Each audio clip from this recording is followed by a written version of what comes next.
ABC, com o pastor Aleluia. Antônio Freire. Não os conformes com esta era, pois espera em desespero. Meus queridos irmãos, a paz do Senhor, bom dia. Glória a Deus por estarmos de volta. Temos a oportunidade de crescer um pouquinho. A nossa lição diária, a lição do aprendizado das coisas de Deus, que é maravilhoso. Nós vamos meditar em Mateus capítulo 23, versículos 34 a 39. É uma mensagem maravilhosa de Jesus, falando do que vem por aí, o que vem depois.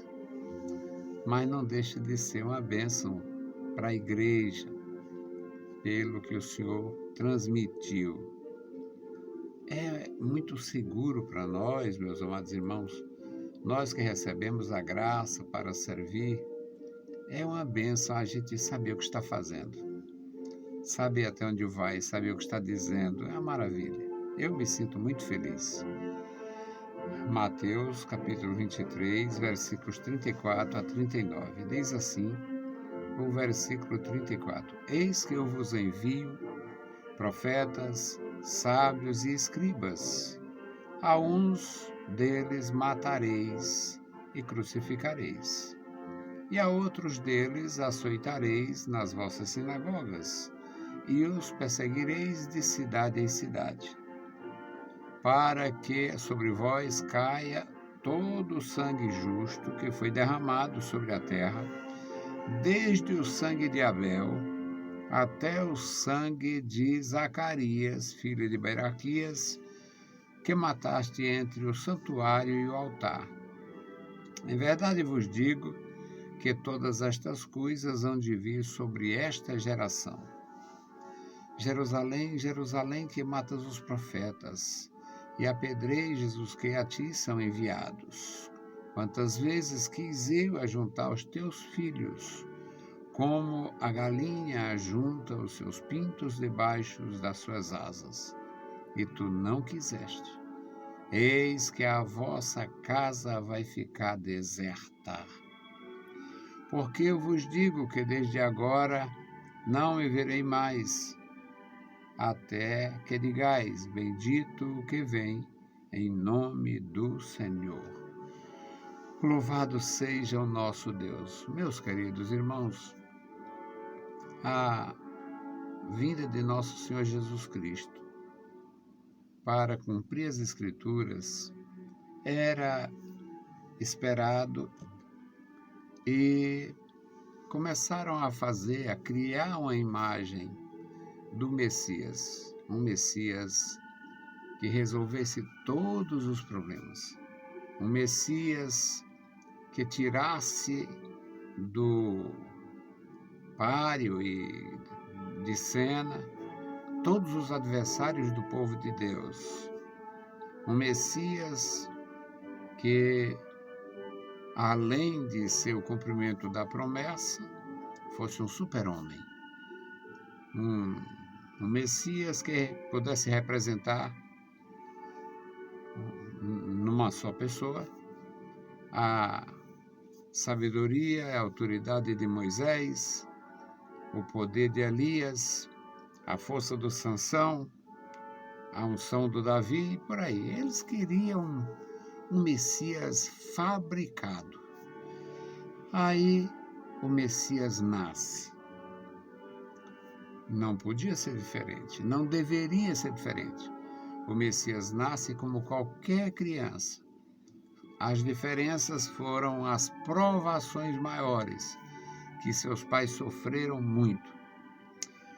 E o Messias cresce, se desenvolve, aprende uma profissão, se torna um pregador e vai encarar,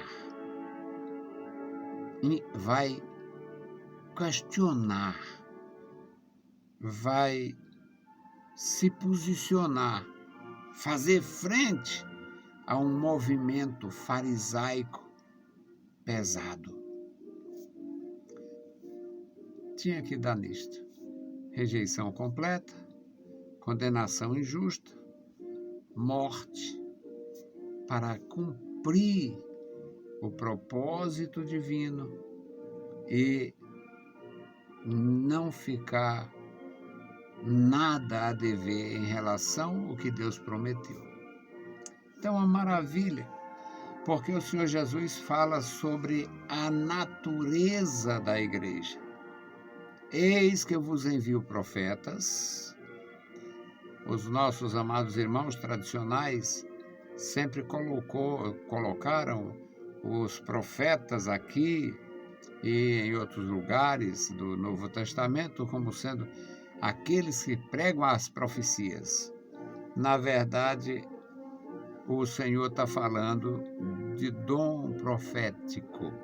Dom profético. Não um ministério profético, uma profissão, um ministério. E sim um dom que poderia repousar como dom na liderança, em algum líder, um ancião da igreja ou qualquer pessoa.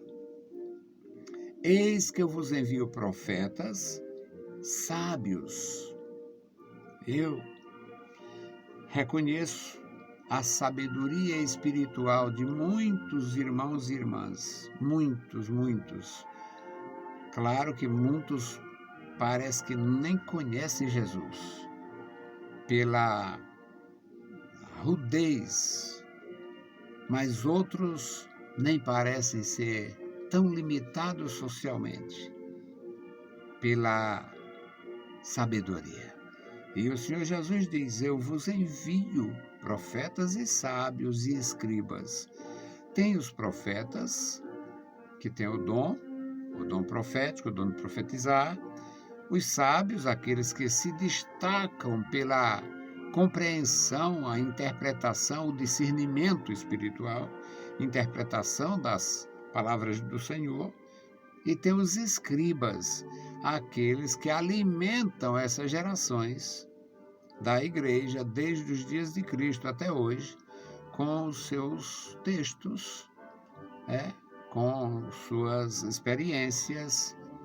E nós temos centenas de milhares de títulos produzidos em todos os continentes. Mas o Senhor Jesus falou do fim desses homens, o fim dessas pessoas. Não o fim, o extermínio, mas o resultado final. O resultado final de alguns é que seriam crucificados e mortos. O resultado final em relação a outros é que seriam desmoralizados publicamente. Seriam açoitados nas sinagogas. E o resultado final para outros seria perseguição onde quer que se encontrasse. E a uns matareis e outros açoitareis nas sinagogas e outros perseguireis de cidade em cidade. Então isso mostra a natureza da igreja e a natureza do mundo, incluindo o mundo religioso. No versículo 35 ele diz: para que sobre vós caia todo o sangue justo. Aqueles homens, pareciam ter sede, ter desejo de vingança e de sangue. Claro que as escrituras previam a pena de morte para idólatra, para feiticeiro, para filhos rebeldes e para hereges, aqueles que se rebelassem contra Deus. Acontece que muita gente foi morta sem ter crimes, só porque não era aceito, só porque não aceitava, só porque não falava o que eles queriam ouvir. Aí Jesus diz: para que sobre vós caia todo o sangue inocente que foi derramado, desde o sangue de Abel até o sangue de Zacarias. O Zacarias, filho de Baraquias, Aqui os estudiosos acham a dificuldade porque o pai do Zacarias, na verdade, não seria o Baraquias, mas é como se o Baraquias tivesse criado o Zacarias. E o que diz o restante desse texto, meus amados, é que isto ia acontecer. Rejeição. O Zacarias foi morto perto do altar. Foi morto porque desagradou. Em verdade vos digo que todas estas coisas hão de vir sobre esta geração. Jesus falou isto por volta do ano 29, ano 28, e no ano 70 aconteceu o maior desastre, na verdade 69 e 70, os 2 anos terríveis da história de Israel no primeiro século, quando eles tiveram a guerra com muito sofrimento e perderam o templo e a identidade. E Jesus disse isto profeticamente. No versículo 37, Jesus faz o seu lamento. Ah, como eu queria evitar isso, Jerusalém. Jerusalém, Jerusalém, que matas os profetas, que apedreja os que a ti são enviados. Quantas vezes eu quis mudar a tua sorte. Quantas vezes eu quis ajuntar os teus filhos como a galinha junta os seus filhotes, os seus pintos. E tu não quiseste. Resultado desta rejeição, a vossa casa vai ficar deserta. Uma referência à cidade, uma referência à nação. E foi realmente uma deserção, foi um terror, até que o imperador Adriano proibiu que judeus entrassem na Aélia Capitolina, que foi o nome pagão dado à cidade de Jerusalém, para afastar, na tentativa de arrancar as raízes judaicas daquela terra. E o Senhor Jesus previu tudo isto pelo seu poder. Eis que a vossa casa vai ficar deserta. Porque eu vos digo que desde agora não me vereis mais. Não vão me procurar, alguém vai me procurar. Não vai me encontrar. Até que aceitem a realidade espiritual, até que digam, bendito que vem em nome do Senhor. Jesus falando da sua vinda novamente, quando Israel receberia o Senhor. Muito embora, antes deste acontecimento maravilhoso da vinda de Jesus para Israel, vai acontecer a manifestação do homem do pecado, que vai fingir ser o Messias. Meus amados irmãos, todos os dias nós temos a oportunidade, a possibilidade de aprender um pouquinho mais. Que Deus abençoe meus irmãos, Deus guarde as nossas vidas, as vossas vidas, e a gente tenha realmente compromisso com Deus e não tenha o que pagar. Jesus falou de uma dívida terrível que seria cobrada, a dívida da injustiça. E o pior, quando o sangue do Abel foi derramado, não existia Israel, não existia judeus. Mas o nosso Senhor Jesus Cristo coloca a possibilidade de haver uma cobrança até do sangue de Abel, porque todo o sangue justo derramado foi derramado por causa da impiedade do ímpio. E a geração de Jesus, aquela gente, aqueles escribas, aqueles fariseus, aquelas pessoas, não demonstrava outra condição, outro comportamento a não ser iniquidade. Que Deus nos ajude, nos guarde e nos dê entendimento. Olha que o Senhor falou, eu vos envio profetas, sábios e escribas. Precisamos ouvir a voz de Deus, andar na sua presença. Vamos orar. A intercessão de hoje, meus amados irmãos, é pelos nossos irmãos acidentados. tem muitas pessoas. Claro, só a igreja em Fortaleza, mais de 100 mil pessoas. A igreja é em Fortaleza, a Assembleia de Deus em Fortaleza, as demais igrejas, é um número grande de pessoas. E tem muita gente doente, muita gente sofrendo, muitos acidentados. Vamos orar por eles. Bendito Deus, Pai Santo e querido que estás nos céus, nós te louvamos. Obrigado, meu Senhor, pela vida, pela salvação, pela tua bondade.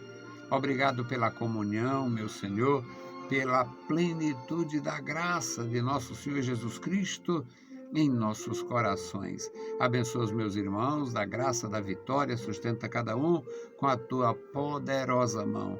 Dá, meu Senhor, saúde ao teu povo, manifesta a tua graça na vida da igreja. Agora apresentamos a ti, meu Senhor, os nossos irmãos fragilizados, acidentados, que estão internados, cirurgiados ou na fila, esperando, meu Senhor, um atendimento digno. Pai querido, socorre meus irmãos, da graça, da vitória, ajuda, opera, meu Senhor, através das mãos dos homens também. Deus fiel, ouve a nossa petição. Em nome santo de Jesus Cristo, nós te pedimos. Amém. Meus queridos irmãos, a paz do Senhor e bom dia.